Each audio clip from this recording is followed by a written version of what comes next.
The Bob Murphy Show, episode 455.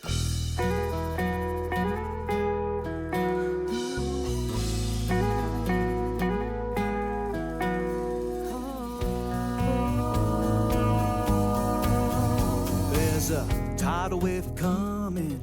What you gonna do? Get ready for another episode of The Bob Murphy Show, the podcast promoting free markets, free minds, and grateful souls. It's your source for commentary and interviews, conducted by a Christian and economist. Now here's your host, Bob Murphy.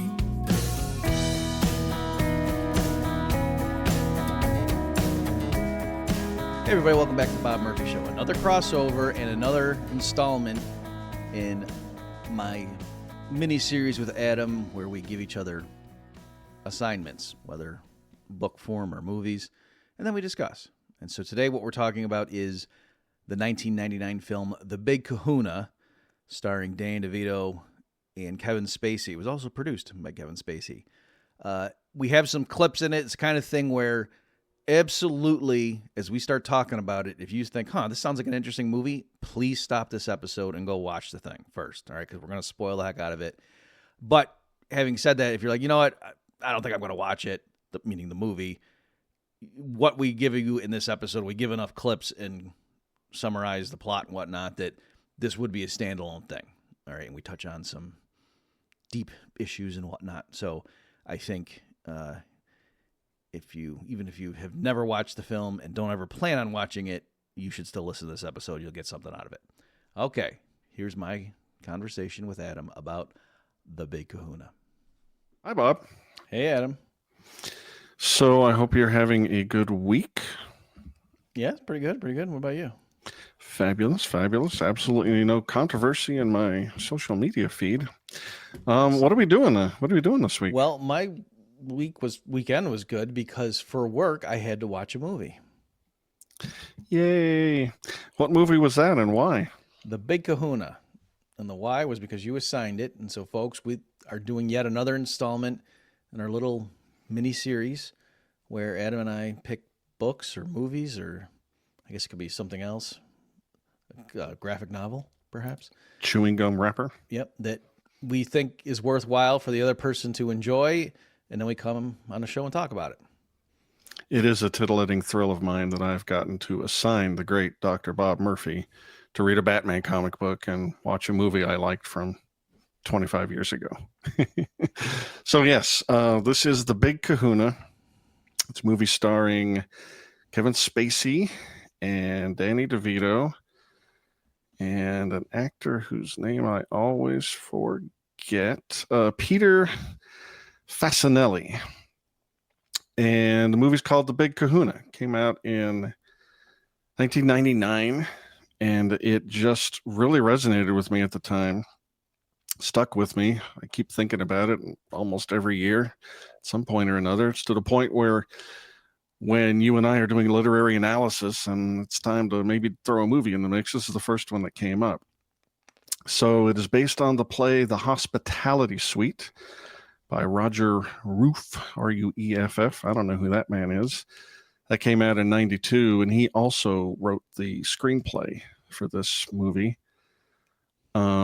And it's a story about three industrial lubricant salesmen in Wichita, Kansas for a convention. And the entire thing is shot as a play. All the dialogue and the interaction, and then 99% of it all happens in this one hotel room. And I think, Bob, well, first of all, ladies and gentlemen, we are going to spoil the heck out of this movie. Yes. So please go rent it. You can, stream it from the usual places for $3 or $4, whatever it is. But it's great, and you don't want to know things that are coming before you watch it. So pause this, go watch it, and then come back. So I'm just going to tell you the plot, Bob, unless you think that's crazy, because we're going to play some clips, and to be able to place them in the timeline of the story, I think we ought to just tell everybody the plot. I think so too. All right, here goes. I just cobbled this together from Wikipedia. So Larry Mann, that's Kevin Spacey's character, and Phil Cooper, Danny DeVito, are two experienced marketing representatives for an industrial lubricants company. They attend a trade convention in Wichita, Kansas. They are joined in their hospitality suite by Bob Walker. That's the other guy who I never remember his name. Fine actor. From the company's research department. Larry and Phil are close friends with a long history together. Larry faces urgent financial difficulties that he alludes to only obliquely. Phil has recently come through a recovery program for alcoholism. And Bob, an earnest young Baptist, has few, if any, regrets. Larry explains early on that their single goal for the entire convention is to arrange a meeting with one Dick Fuller, CEO of a large company. That's the Big Kahuna. And while the three are waiting in the hospitality suite for the convention to finish, they have many long conversations. Larry and Phil explain to Bob how to develop and discern character. They decide Bob is going to be the bartender for the evening, even though he very rarely drinks. Larry remarks that he has quit smoking, and Phil remarks he has quit drinking alcohol, and Bob is religious, making them, quote, practically Jesus. Bob spends the evening bartending, even though he's terrible at it, but he does spend the evening talking to people, including, unbeknownst to him, the Big Kahuna, who slipped into the suite wearing somebody else's name tag. They have a great conversation. They hit it off, and the Big Kahuna invites young Bob to a private party across the street at another hotel. Larry and Phil coach Bob up to go over and sell him on their brand of industrial lubricants. Send him off across the street and wait for him. As they're waiting, they have another bunch of deep conversations about human nature. And Bob comes back and says, sorry, guys, I talked to the Big Kahuna for a long time, but we only talked about religion. Sorry. Larry is dumbfounded and challenges Bob, leaving the room devastated. Then Phil has a long conversation with Bob, explaining that proselytizing is simply another kind of sales pitch. And later on in the morning, as Larry's checking out, he sees Bob once again talking to the Big Kahuna. And then the ending is a little bit vague. Whether Bob was still proselytizing or whether he closed the sale, it's left to the viewer's imagination. So before we dive in, I just wanted to say, Bob, I don't know if you agree, but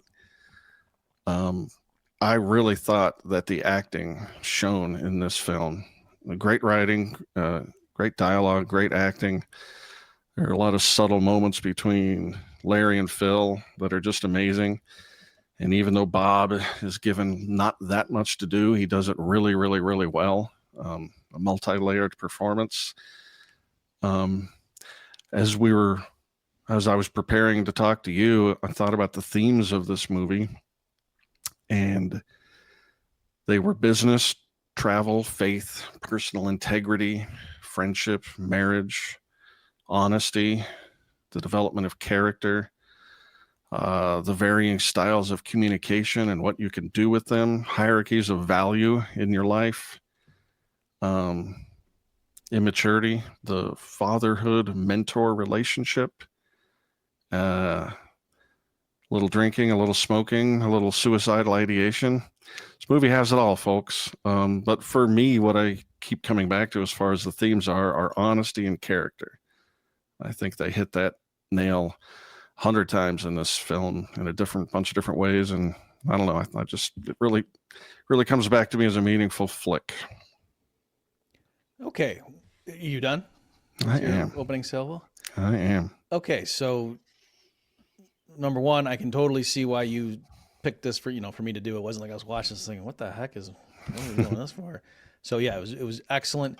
That was hands down the best performance I've ever seen from Danny DeVito. Oh yeah. Like that really raised my estimate of him as just an actor. I've enjoyed him heartily in several other roles before, but I never thought, oh, he's a really good actor. Whereas with this, I was okay, yeah, he's a good actor. Mm-hmm.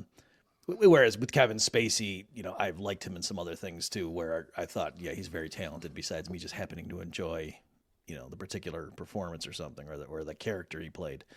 And then, as you say, even the young guy, he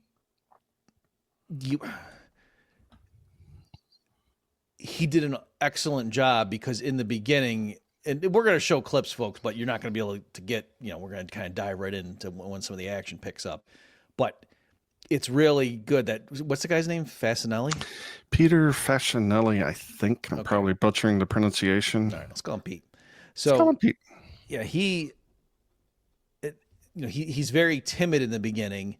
And so at first, you might think that there's not much there. And that, like the vacuum is going to be filled by, Larry and Phil, played by Kevin Spacey and Danny DeVito. And then that's not the case. Like Kevin Spacey's character comes on hard in the beginning when it looks like, he's just, the guy's name is Bob, is like some little puppy or something that can just be kicked around, and he sticks up for himself pretty fast. He does. Like, oh, there's something there. And so anyway, I'm just saying the actor, presumably, under the guidance of the director, that was quite intentional, where in the beginning it looked like he was just this little pushover, like, ooh, a church boy. And then you saw, so anyway, and that comes out. So I liked all that. And like you said too, it was fascinating. You could tell, I think I might have seen something in the beginning credits about based on the play, blah, blah, blah, but maybe not. But it was clear, halfway into the thing that, oh, this must have been a play, because it was all taking place in the hotel room. But like you said, it wasn't boring or something. It was like, man, I really wish the camera would move somewhere else, or what, can we change the scene or something? Like, no, it was just the dialogue was great. And even things like one of my favorite aspects of the film was when Kevin Spacey's character is, kind of playing around with the young Bob guy, the camera kept going to Danny DeVito's character to show his expression. Yeah. Like to kind of see, like, what does he think about what's going on? And it was all just perfect. So anyway, that was, some people might hear this and think like, that sounds kind of slow and boring. But if you're someone who likes the kind of movie we're talking about, this thing, lives up to what you're hoping it could do.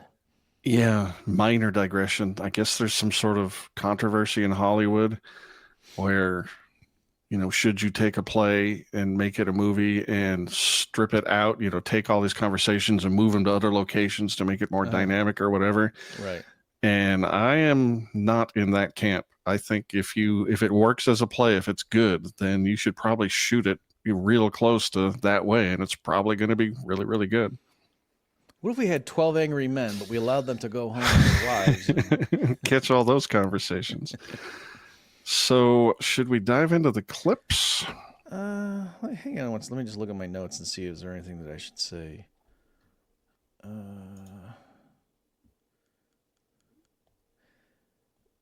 Maybe before we get in there, because the thing I want to say happened before that first clip. Mm-hmm. But what was interesting is right out of the gate, the way it opens, folks, is that Dan DeVito's character, Phil, is having a conversation with Bob, and they're in the hotel, like they're in the hospitality suite. They're in the highest floor in a hotel in Wichita, Kansas, right? And they're, so again, they're kind of hosting a, sort of meet and greet with hors d'oeuvres and stuff like that, in presumably what's supposed to be the best suite in the hotel for a bunch of, potential, either existing clients or potential clients. It's not obvious exactly who those people are, but that's probably what it was, right? And they're trying to drum up business.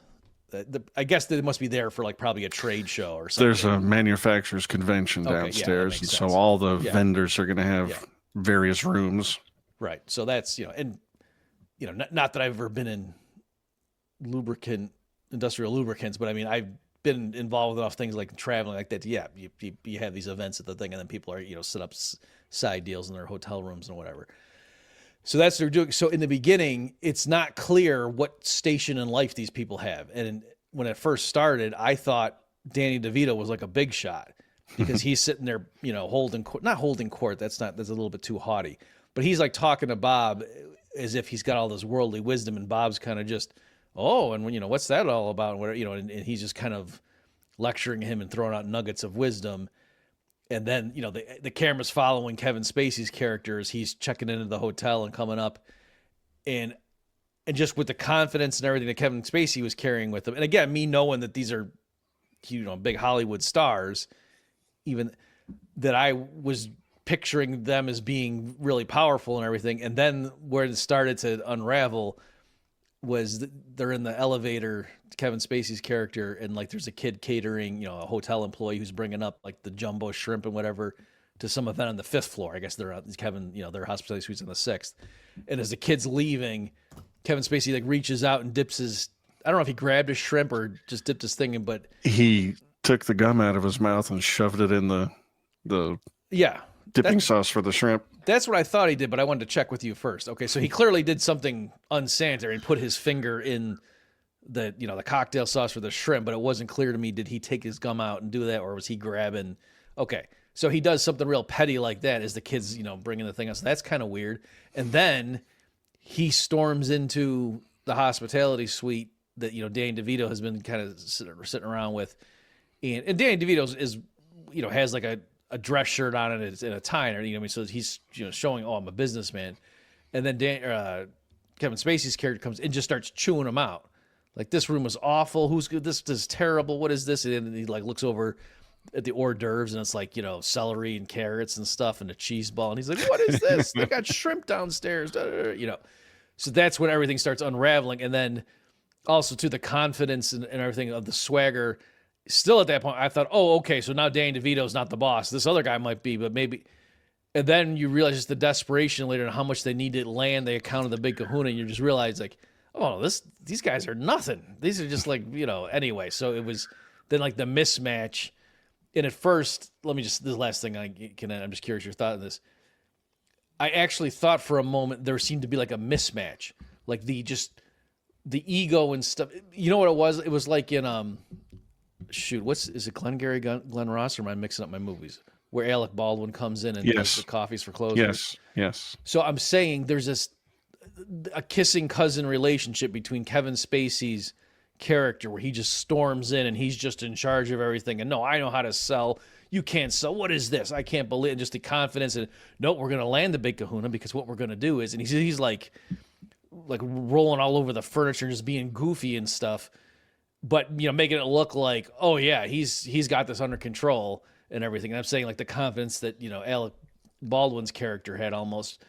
But then you realize as the movie's progressing that. So I thought he was, like, a very wealthy guy at that point. Like, because he can sell anything. And then as it goes on, you realize he's not in a very strong financial position.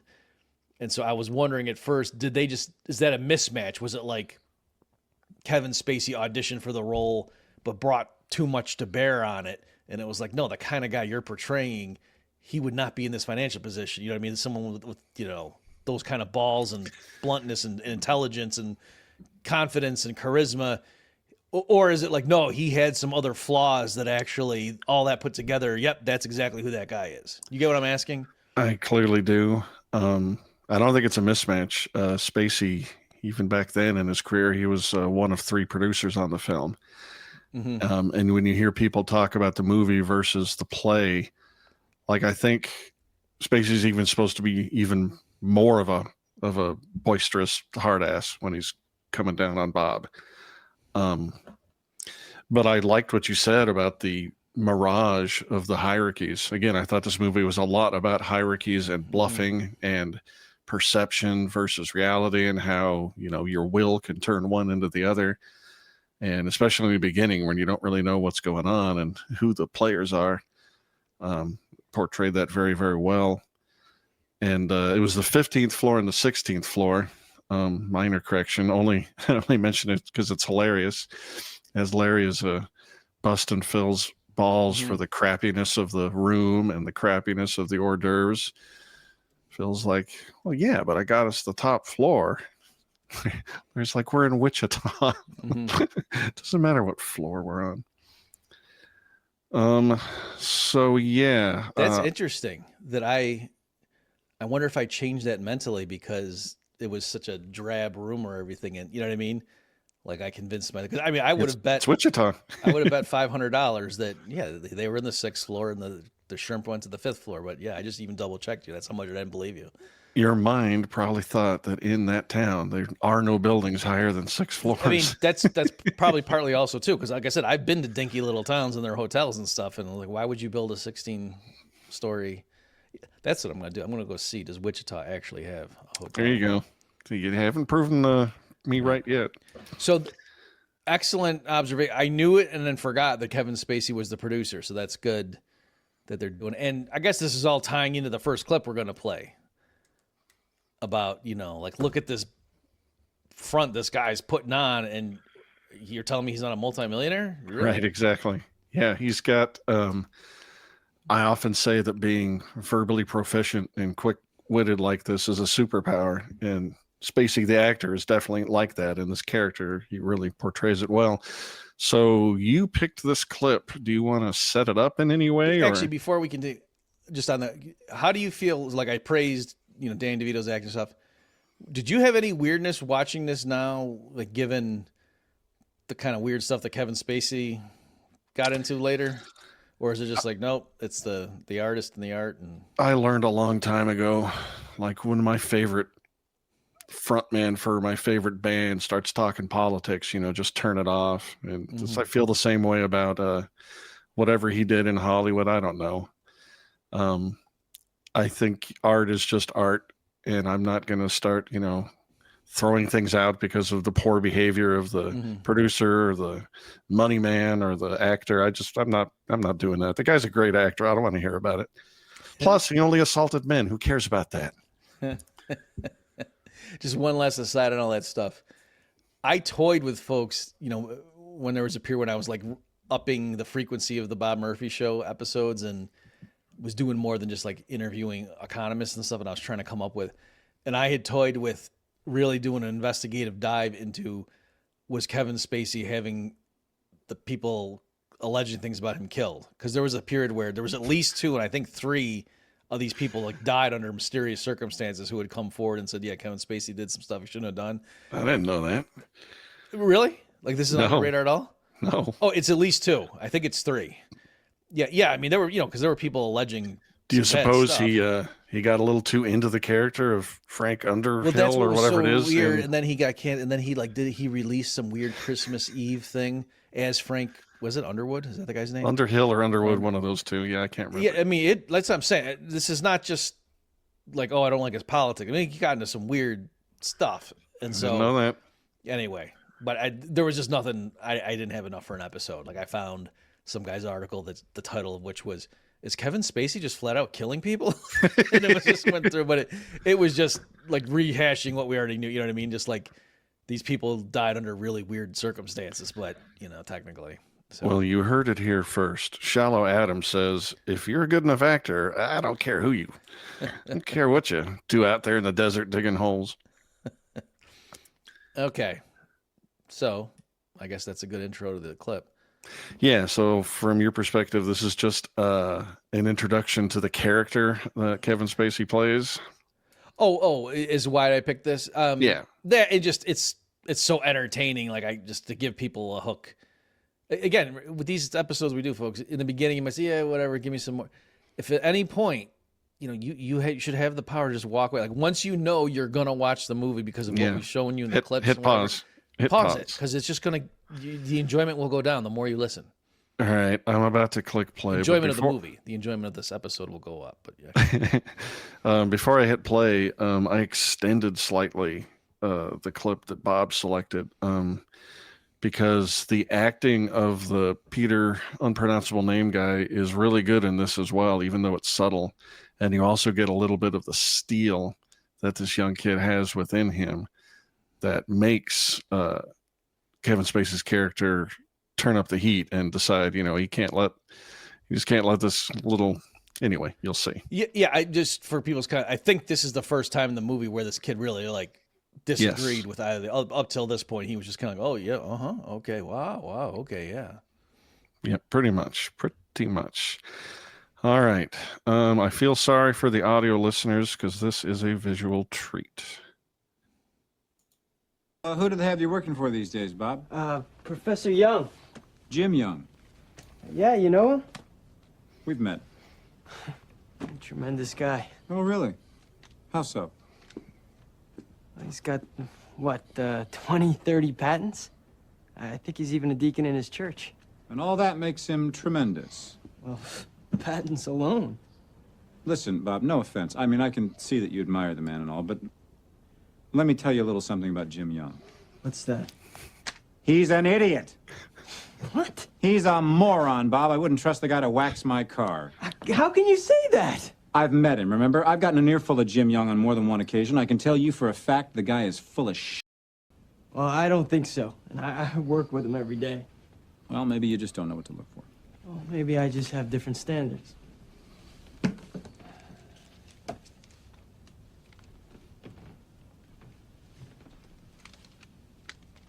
Hey, listen, Bob, you got a minute? I want to tell you something. Sure. There are people in this world, Bob, who look very official while they're doing what they're doing. And do you know why? Why? Because they don't know what they're doing. Because if you know what you're doing, you don't have to look like you know what you're doing. It comes naturally. You follow me? Sure. Okay, so now, do you know how you can tell the difference? No. All right, the way you tell is a little voice pops up in the back of your mind to say that this guy who's sitting before me, or she, is lying through his teeth and telling me stories. Now, once you get that little piece of information, what do? I don't know. Here's what I would do. I would say, buddy, I've heard a lot of horse shit in my time because God knows I'm a salesman and we all have to wade through our share of the snow to get to the cabin. But you take the cake. I don't believe you have the first idea what you're talking about. Your children admire you, I'm sure, as we all hope they do. And maybe your wife doesn't know, but I know. And my knowledge forces me to call you on the fact that you are a goddamn liar from the word go. And then I would sit down and finish my soup.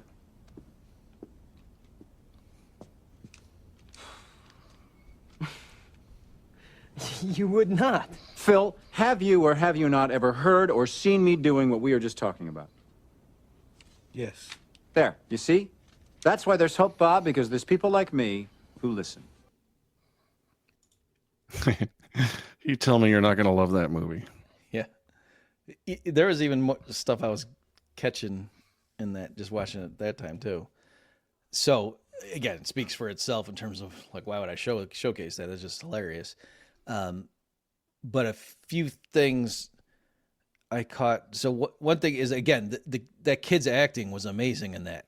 I agree. He kind of stands up to him. I just got better standards or whatever, and he was kind of like dumbfounded at first and flummoxed when he was talking. And then, but then when he sits down and, and Kevin Spacey walks over, you got a minute, Bob? And he's, you can tell he's going to like go in for the kill. And the kid like is like, he goes like rest his head on his hand or something, and his elbow kind of misses. Like, so he's clearly just whereas Kevin Spacey's just cool as a cucumber and sitting there. And then the thing, though, that I really thought was hilarious about the whole bit was, he says there's some people that, I forget what the preamble was, but there's people who look like they know what they're doing, but that's because they're acting that way. Because if you really know, you don't have to put on a show or whatever. And he goes, you know how you can tell? And so when I was watching the movie the first time, my ears really perked up because I was curious to see, because that's actually something. Like in my mind, I go around looking at people like, this guy is, and my joke is like, most men are, acting like they got a full house and really they got two pair, or something like that is a thing, and so I was waiting for him like to see what did the writer of the script, like what did they put in for, like what's his tell or something, because let me see if I agree with it. And he said, a little voice in the back of my head says this guy doesn't know, and once you have that bit of information, then you. So he just was bluffing even with that. The way you can tell is you'll hear a voice telling you that they're full of crap. Oh, let me write that down. Yeah, that's useful. Me as a neophyte, I clearly have that voice. I mean, I suppose in fairness, you could say he really meant it's obvious if you just trust your gut or something. But anyway, just with all the bluster and everything, when clearly he was just trying to like get to the punchline, which is, and listen to what I said to this guy. And then the last thing I'll say on this is, he said that with such, double guns blazing, that I wondered if somebody ever said that to me, like would I actually be kind of taken aback? Like, well, I guess maybe I am full of crap, you know, like I have imposter syndrome so much that, or would I be like, what are you talking about? No, that's not a Nash equilibrium or whatever. That would be a good response. For people who didn't get to see the scene, yeah, when Kevin Spacey goes in full guns to say, you know, you're full of shit, he's looking right at this kid, pointing at him. In fact, the point, you know, he's using the subterfuge of telling the story to tell this kid what he thinks about him. And as far as, like, I totally get what he's talking about. People who, like when the poker boom happened in 2000. I'm sorry, can I stop you? Hmm. I didn't think he was saying the kid was. I thought. Oh, he was. He was. Well, okay, but I have a little voice in my head. I was explaining. I thought he was like saying to the kid, "No, you misjudge this guy. You're a naive fool." The fact that, like, in other words, I mean, so he's definitely saying you are wrong, but I think he's allowing for the, you know, the door of. I don't think you were lying to me, kid. I just think you didn't know what you're talking about, and I'm telling you, you are wrong. So it's a subtle thing, but I didn't think he was telling the kid you're a liar. I think, unless I'm forgetting my own submission, I think he'd already gotten a few hints that this kid he has founded his personality on the fact that he is a very strongly religious person. And he gave Phil a little guff for looking at a Playboy magazine, and he doesn't, you know, drink hard liquor. And I think he gave You know what? a side eye when the guy came in and said, "I like looking at women in business suits." Yeah, you're right. Okay. So his dander was already up, and yeah, that's why I think so. So he's telling the kid, "You're not Mr. Religious." Okay, and this ties in. Because I had jotted a note that we don't have a clip for.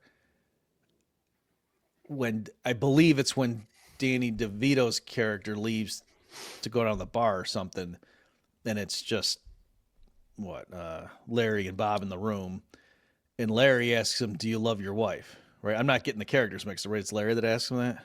I think so. Yeah. Okay, and then so you'd expect. So again, folks, this kid's very, you know, why would I look at another woman? I'm married. You know, that's his thing. Whereas, again, Danny DeVito's character sitting there looking at a penthouse, and what's his face? Larry, you know, Kevin Spacey's is talking about the women he saw downstairs or something like that, you know. And so, in that context, then I was expecting when he said, "So you're married, right?" And he goes, "Yep." And he goes, "So you love your wife?" I was expecting him to say, "Well, yes, of course I do. I mean, she's my everything," or something like that. And he answered it lawyerly, like, "Well, why wouldn't I love my?" I forget his exact word, but he didn't say yes. Is my point. Yeah. And I was like, "Huh, that was an interesting answer."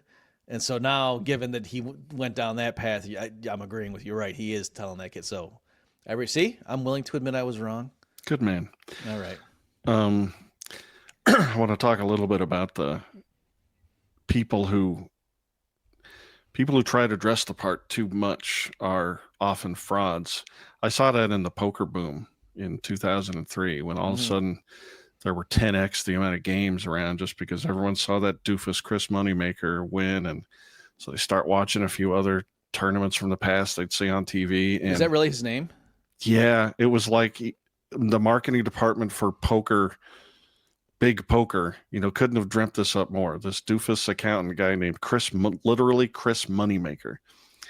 And he bummed his way into winning the thing. He got really lucky. He beat some very good people. But anyway, in the aftermath he of that, beat Jim always in second. Yes, exactly.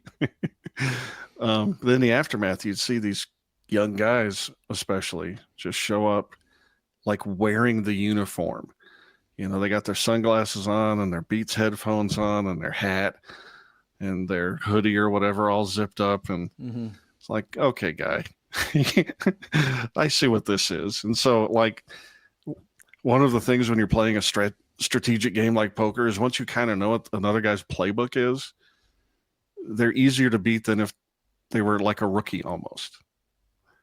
Like if I know you're on this level, I can immediately go to the next level with almost no loss of anyway. So when Kevin Spacey's delivering that line, I'm sure that has to be true in many, many, many other disciplines too, where people who don't have the confidence will try to make up for that by just wearing the facade or something. I certainly, I came to recognize that I said this in a different context, in our like life lessons episode, but just for folks who may have missed that one, I don't know how you could. Yeah, I had an epiphany when I was sitting at the table in grad school for the brown bag lunch seminars. Like, so outside academics would come in and present, their working paper, and then the other, the NYU faculty and stuff and grad students that wanted to could go to this thing and watch and then ask questions. And so I just started noticing patterns, and like some professors would ask, just clarifying, like, oh, on page 10, you said this, you use this assumption, but like, what if we relaxed it? Like, would it still work? Or, this, or, that kind of stuff. And, or have you considered applying this, to a different case? And okay. All right. Whereas other ones, it was clear they just wanted to blow the guy up. Like, like that was their agenda, was to show everyone at the table how smart they were and that this guy was an idiot. And, so I just started noticing that. And then I just happened to overlay the patterns I noticed there with my independent ranking of who I thought was actually really intelligent on the NYU faculty. And I realized it was almost perfect correlation that the guys that I thought were bluffing, and that, that guy likes to, so-and-so said in their 92 paper, and it's like, no, I've read that paper. That's not what they said, you jackass. But the, other people here who haven't read it don't know that. But, a few of us at this table know how full of crap you are, right? I'm doing this in my head. I'm not saying it's the guy. And I'm just saying, I just started noticing that, and that was, the people, and here's the punchline.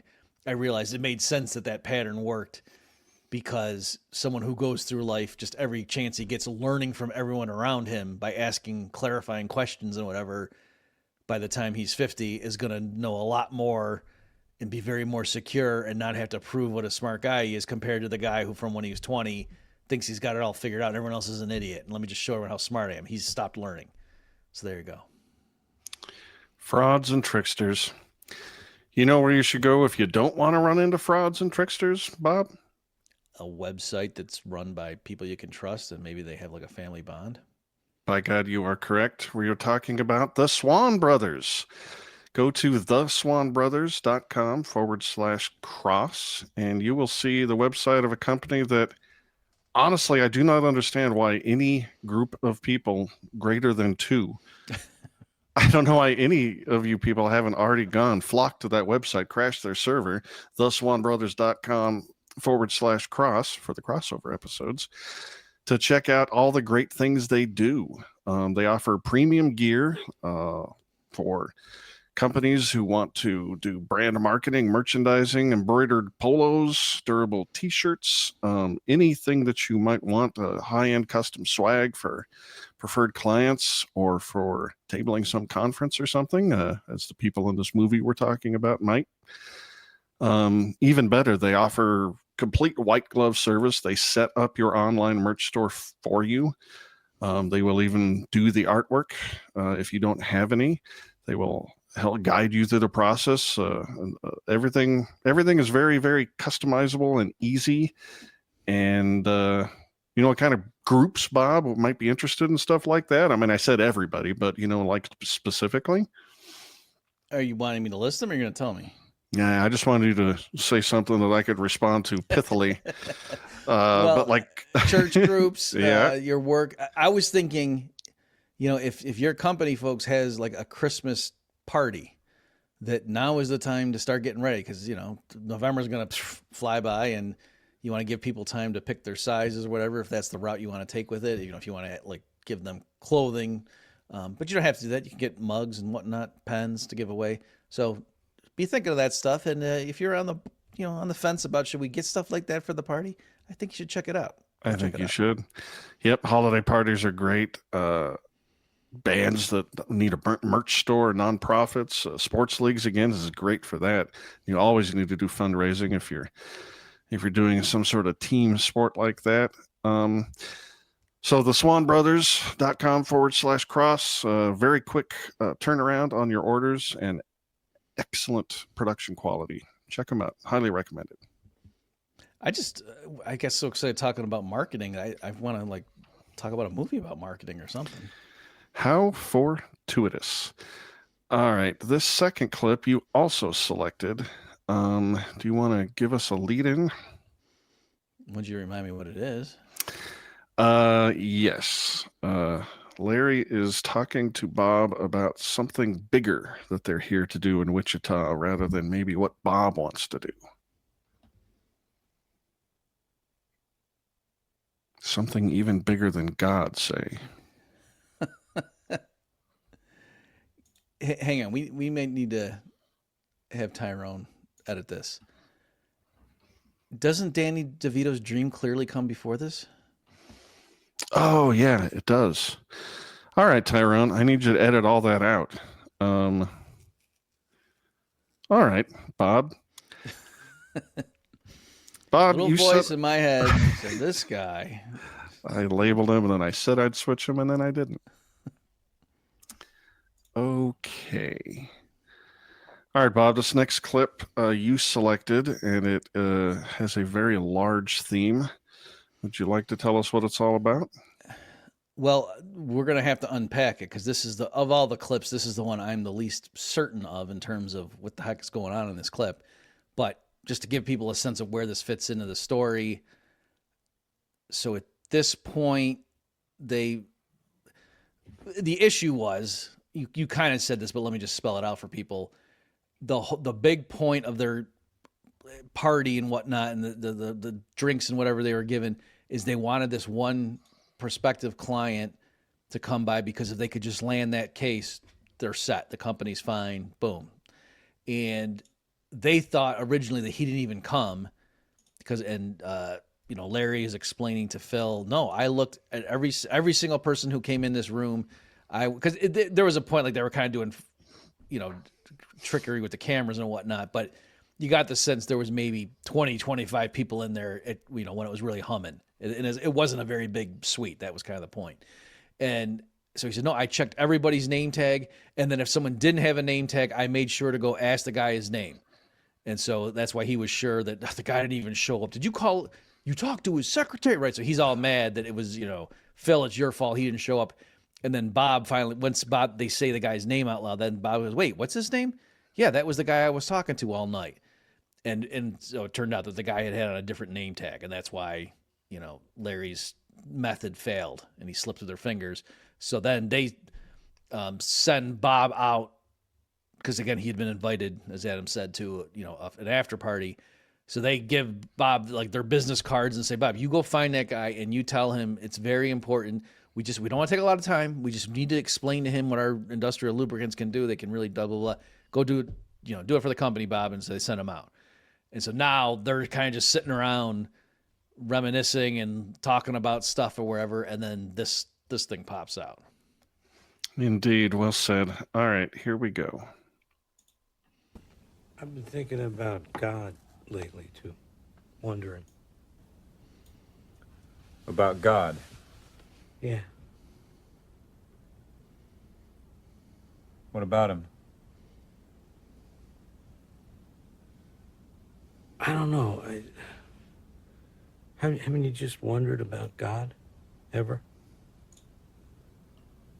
Well, yeah, everybody wonders about God every now and then. It's just some of us don't dwell on it, I give it a place. I believe what I believe. Which is what? How the hell should I know?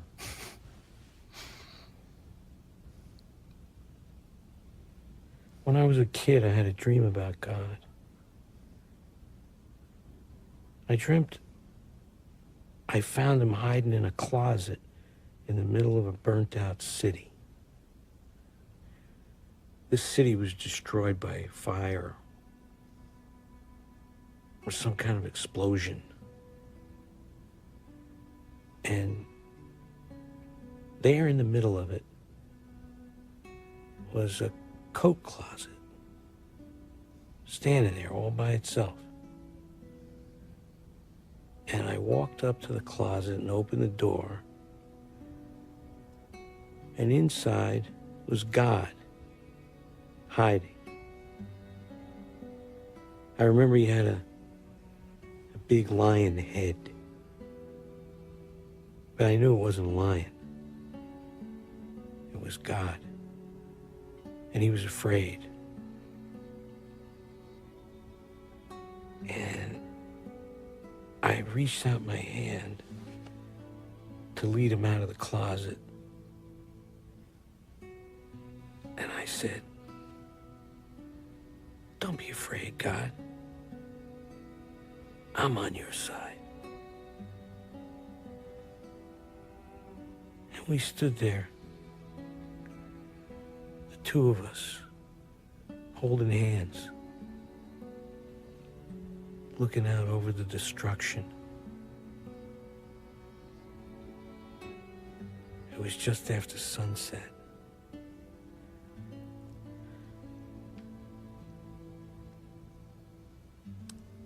I don't know why, but I've always had this haunting feeling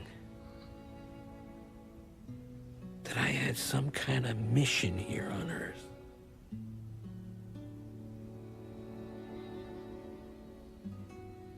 A mission. Yeah. What kind of mission? I have no idea. Yeah, I love it. You want me to go first? Or you want to go first? I mean, you said you don't know for sure what that scene is all about, so I'll tell you my own shallow thoughts. I want you to tell me your thought, but I also want you to tell me the confidence with which you're holding your statement. How sure I am? Not very. Okay. I think it does a couple things. One is both characters, Larry and Phil, are going to go at Bob pretty hard for being seemingly monomaniacally focused on preaching the good word of Jesus.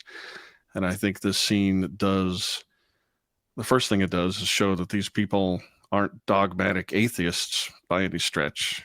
Mm-hmm. You know, their concerns are just for business. And then the second thing it does is just to show that these are regular dudes thinking about things in a non-theologic way, which I think is pretty normal. And then the character of Phil, because it's really his scene, he has wrecked his life up pretty good. He's going through a divorce. He feels like he's definitely peaked in his industry at a, pretty old age, mid-50s, I think he is, or something. At various points in the movie, or at one point in the movie, they show like a dream sequence, a real mini dream sequence for all three characters. Bob is like an expert bartender and everybody loves him, even though he doesn't know what he's doing in reality. And Larry is, he's wearing the big Kahuna hat. Everyone's hanging on his every word, They even the start audience around worshiping him, worshiping him. Yeah, exactly. Hawaiian style almost. And then Phil's he's drinking and he's smoking and he's sitting on the balcony and then he leaps off to his death with a big grin on his face. So what is paradise for him is, ending it all. He's in a rough spot. And the story he's telling is about finding God in the middle of a blowed up city, much like his life. And then he says, I've always thought I had something to do here. He must feel like he never did, even by an atheist measure, living a good life or something. He just clearly feels like he hasn't done that. And I don't know, it's just his way of, or the director's way or the writer's way of showing us that in terms that do a couple other services for the plot. That's what I think it's about. Okay. I loved everything you said there. I think you're right. And yeah, I hadn't. See, this is why I knew it was going to be good doing this series with you, because when I saw the way you were analyzing the movies with Tyrone, I said, Adam really, he watches, he makes connections, he has insight. Because the montage, not montage is not the right word, but where they have the sequences where they like show what they're each imagining or something. And it was so entertaining, and I was just so engrossed. I didn't like step back and just contrast all three of them. And you're right, Bob, who at that point just feels completely inadequate, because before, folks, when they said to him, "You're going to be the bartender tonight," and he said, "But I don't know the formulas," and they laughed and said, "No, it's recipes, and don't worry, we'll get it for you and everything." And so he was clearly like, you could see like he was occasionally like taking deep breaths and stuff when they weren't looking at him, because he was really stressed out about how this night was going to go. And so he clearly, feels inadequate next to these guys, that they have so much more experience and everything. And so what he found, he's like Tom Cruise in Cocktail or something in his dream, in his day. He's flipping stuff around and lighting women's cigarettes and stuff. And so that's which is ironic, because you might have supposed, no, his dream would be like bringing 800 people to Jesus that night or something like that, or giving a great sermon or whatever, helping an old lady. And no, it's giving people alcohol and tobacco. That was his dream, know? And anyway, so that was kind of funny. And then, again, Larry's is he's at the center of the attention, and they put some kind of like headdress on him, and they're doing it ironically. It's not like he's a cult leader, but that is what his little sequence ends up as. Everyone's literally like, oh yes, they're kind of ironically like, oh, let's put this on his head, because he's holding court as the center of attention at the party. Right. And then, like you say, Danny DeVito, it's not like out of despair he jumps. No, he's sitting there puffing on a cigar, and he's just like, like Buddha, and then, okay, my work is done here or something, and there's nothing else for me here, and see ya. Finishes his 3 olive martini. Yeah. Takes a final puff, and smiling off he goes. Like in that other movie you like, the Hudson, what is it? Hudsucker Proxy? Yeah.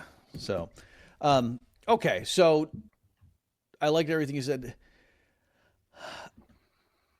It was intriguing to me. I don't think I've ever encountered something where they have God being afraid and the human having to reassure God and pull him out. Like, I mean, obviously that must have happened tons of times. I'm just saying, I can't think of, there was that one pop song, "What If God Were One of Us," or something like that. But, even that, I don't think we made that. So I don't know. I don't know what the playwright meant. It's conceivable to me, if you really wanted to overanalyze the thing, and maybe this is off, but there's a big, the city's all blown out and destroyed, and there's a sense in which that's God's fault, right? Like people could blame God, and so maybe God's hiding, and he's in charge. He's the lion, like Aslan and stuff. Like there's no doubt, he's the boss, and so if something just got blown up, okay, there's a sense, and then Danny DeVito, he doesn't, because he doesn't say like it's going to be okay or don't worry, or so. He says, "I'm on your side." So that's what made me think possibly I'm on the right track with this, is that he's saying like, no, I'm not mad at you or whatever, and so if you're worried about humans rejecting you or being mad at you, or so, like, I'm not, so don't worry. Am I confident in that? Not at all, but I don't know what the heck to do with that dream. And then, the thing about, I always felt like I had a mission. I think that I'm going to relay it to the M. Night Shyamalan movies with the, Unbreakable, and then, what is it? I forget the middle one, and then Glass. Yeah, the Beast one. What's that one called? What is it? I don't even want to think about it. I can't remember. So is it splintered or fractured or something like that? Split. Yeah, something like that. Okay. So a theme throughout that is, if you're a superhero and you don't use your powers, you're depressed and miserable. Like that's what happened. Like it's more in the first movie where, Bruce Willis's character, something's just missing, and he's not sure what it is, and it's because he's a superhero and he's like doing security at a football stadium or something. And anyway, so I think that's perhaps partly, with the mission that's, it's not surprising that someone feels empty and that I haven't done enough. If you also thought since you were a kid that you were here with a mission from God, and that you're supposed to be doing something, and it's probably not selling industrial lubricants. And then last thing, to tie in what you were saying, but like he has stuff, we don't have the clips, but where he's saying like the function of women is to basically show you how full of crap you are or something like that. Right. And his, his marriage is falling apart, but he still, I think, likes his wife and everything. So I think he's disgusted with himself. For sure. Yeah. Anyway, so there For you sure. go. All right. Let's move on to clip number 3, where Larry really starts to lay into poor young Bob. You have any lead in you want for this one? So I think at this point now, Bob has come back for the second He has. long conversation. So again, they had sent him out armed with business cards, like find this guy. The thing is too, they weren't telling him to go close the sale. They were just saying, get him to contact us in the morning, like to come by Right. for breakfast or something. We just want 15 minutes of his time. That's all, So Bob is allowed to do whatever, but they also want him, make sure you give him these business cards. And instead, Bob just chats him up about God and doesn't do that at all. All right, I think you'll get the rest of it from the scene. But functions here, then why don't they just send robots? They don't send robots, Bob, for the simple reason they haven't invented one yet. The day comes when they can build a robot to do what we do and make it work, then that's exactly what they'll do precisely. But until that day, they send us. They say, hey, Bob, Larry, Phil, why don't you go on down to Wichita for a couple of days? Don't worry about your room and board. We'll take care of that. And for a couple of days, Bob, we lose our identities here in Wichita, and we become the hands of the company, shaking all the other hands before us. What you did, the reason you were insincere, is that you cut off that bond. It would be like the hand just sort of breaking away from the arm and saying, oh, you know what, I have this other thing out here to do that has nothing to do with you. Apostle Paul said, Please don't do that. Please don't do that. I'm trying to have a conversation with you here. Don't bring the Apostle Paul in. I'm trying to do something else. I don't see how we can have a conversation like this if I'm not allowed to bring up the subject of God. We're not talking about God. I'm talking about something bigger than God. There it is, Bob. Checkmate. There are things bigger than God. And like you say, the irony of coming off and of, when they had their earlier thing. Oh, one thing I forgot to mention, I was going to say it in the previous clip, where at the beginning, Kevin Spacey's character, it makes it look like he really doesn't like thinking about God or stuff, and that he's like, yeah, we all thought about that. Well, what do you think? Oh, how should I know? Or whatever. You know what I mean? Like, he sounds like a very secular, like, how could you not entertain that notion? But I'm going to go watch Bill Maher or something. This is crazy. Waste of time. And yet, though, we didn't capture it in the clips here, but when Bob comes back from the second meeting and Kevin Spacey's interrogating him, like, what did you talk about? But and then somehow he says Christ, and then Kevin Spacey goes, what, that he died for our sins? And he's like, well, yeah. And then they're going at, so I'm just saying, like, it shows Kevin Spacey actually is familiar with, he was raised as a Christian or something. So anyway, I'm just saying some of the dialogue indicated that, yeah, he's not just some guy that, like, what is this Jesus thing everyone's talking about? Like, he knew a lot about it and is just furious that, no, your job was not to go save his soul. Your job was to save this company. Yep, absolutely. I don't have anything more to add except I love this scene. I love all these scenes. The scene we have coming up next is probably my favorite of this film. It's probably the reason I keep coming back to it. I just love this piece of dialogue a whole bunch, and hopefully you will too. What did you talk about? We talked about Christ.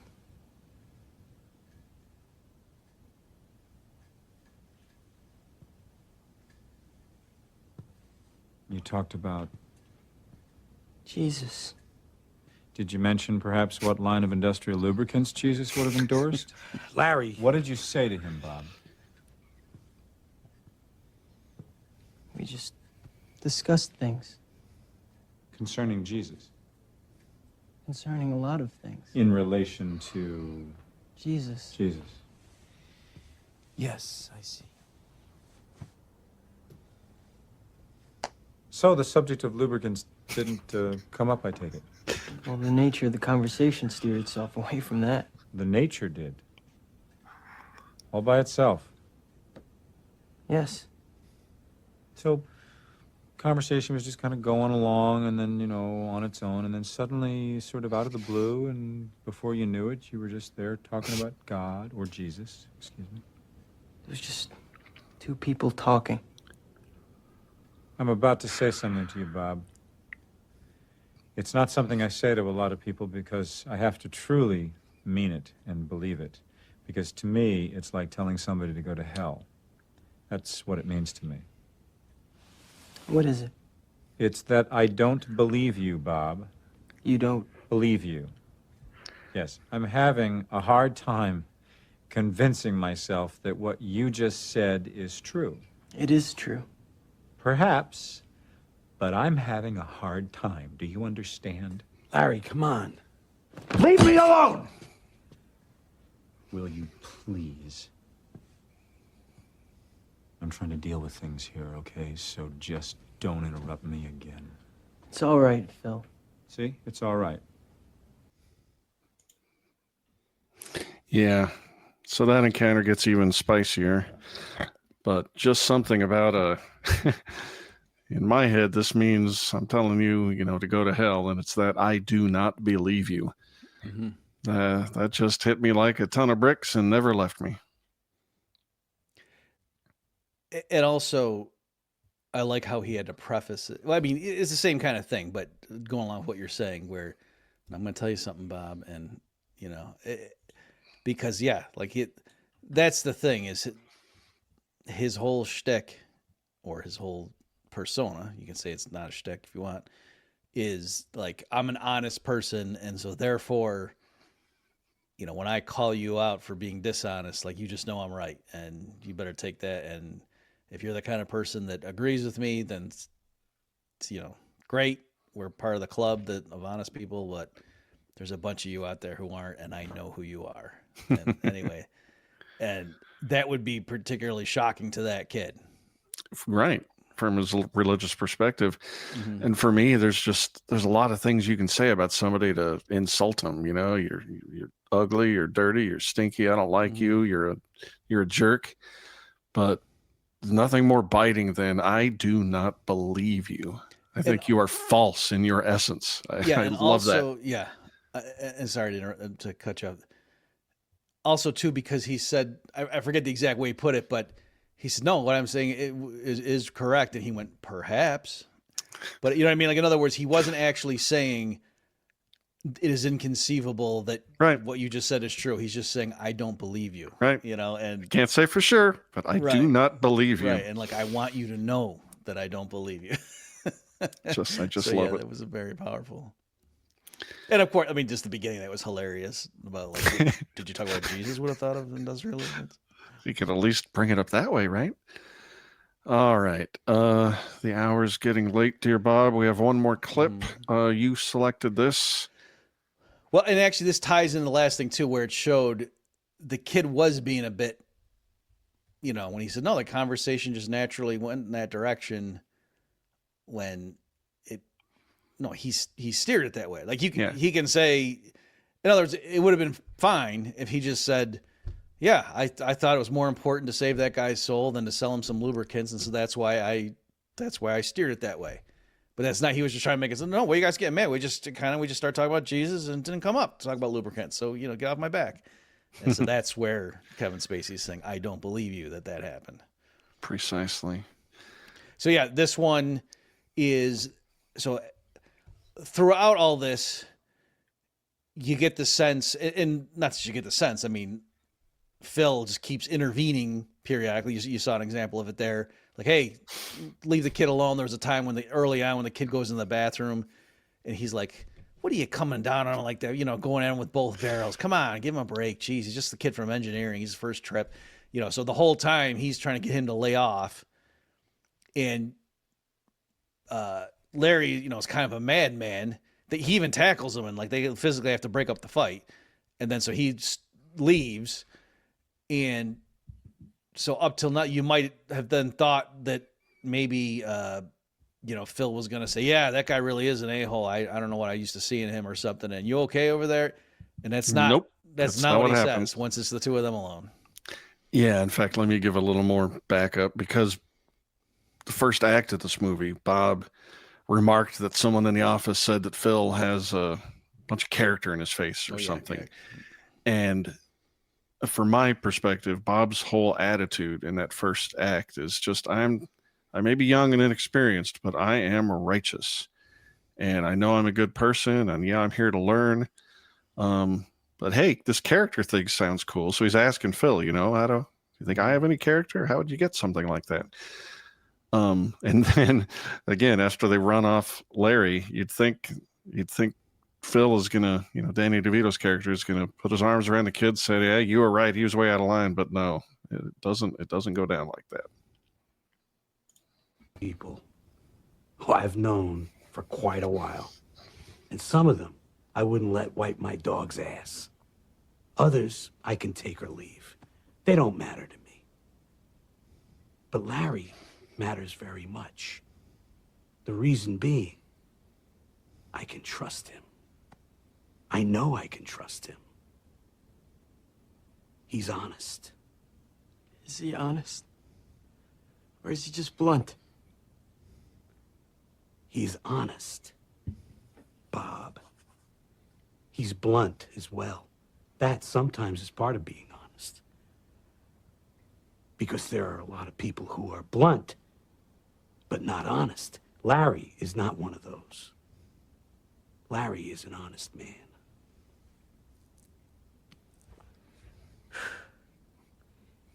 You, too, are an honest man, Bob.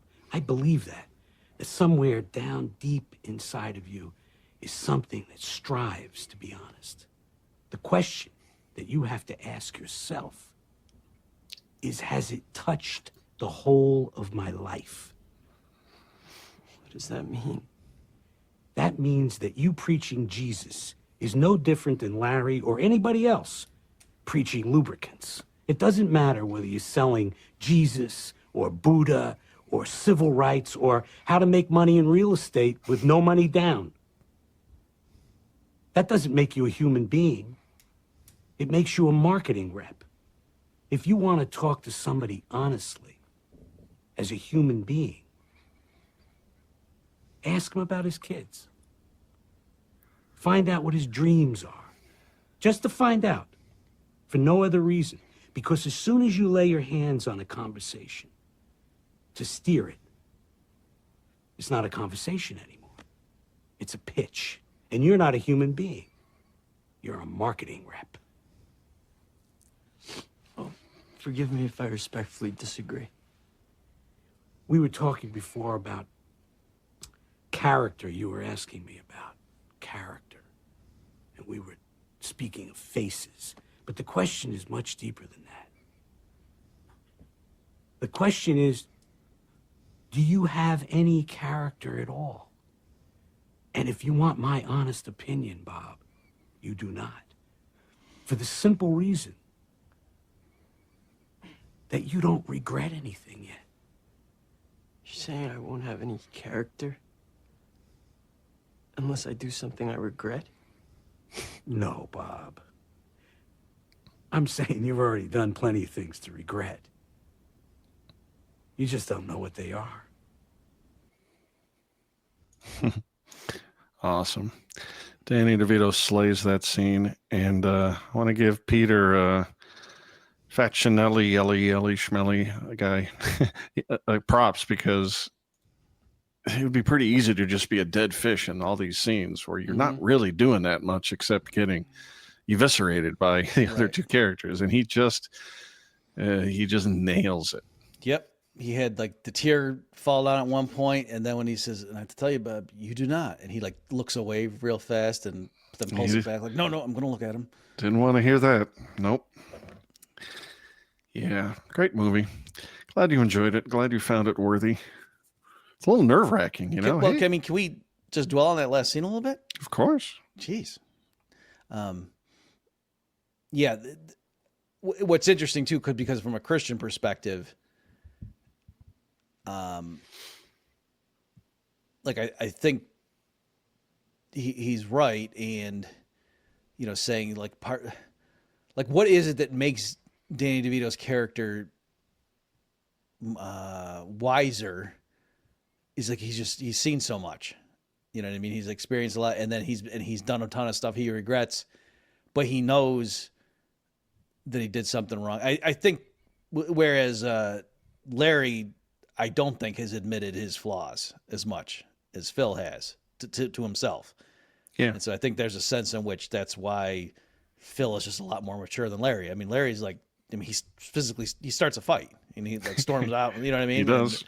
Whereas, Phil is, kind of just lounging around, and I guess, always looking at a girly magazine. That's not the mark of a wise sage, perhaps. But, so, I think that's part, and again, with Bob there, it's that he's, in his mind, like, no, I know there's bad stuff out there, but I don't do it. And so therefore, I'm squeaky clean. And, he's trying to, and then, but where I'm going with all this is what's funny is from a Christian perspective, strictly speaking, it's not, oh yeah, I believe in Jesus. And that's why, good thing that I haven't sinned like those bad sinners out there. Cause it's no, you need Jesus because you're going to hell for what you did.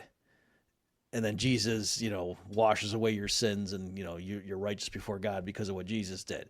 And so anyway, I'm just saying it's to clarify that's what's his name? Phil's answer to him was great when he was saying, oh, you're saying I need to do things that I'll regret and then I'll have character. And he was saying, no, you already did them. Like, that is actually biblically sound. That, yeah, it's not like, oh, down the road at some point you might do some bad stuff, or like, it's no, you. So, okay. That's all I wanted to say. No, I think that's exactly right. And even from a non-deep reading of the scripture, I mean, there's a lot of people who think just the way that Bob is being, described here, in that surface religious way. And you can tell, from the entirety of the movie, Bob is just sort of silently judging, his two compatriots and all these other people. And he's definitely got a holier than thou attitude. And, yeah, he's done plenty of stuff. And his relationship with his wife is clearly suspect. So, yeah, there's plenty of things that he regrets. He just is too blind to see it. Yeah, so I'm glad you liked the movie, Bob. It is, it's nerve-wracking. Hey, what do you think is important enough for us to get together and talk about, like important fellows? Here, what, this is stupid. Why would you even?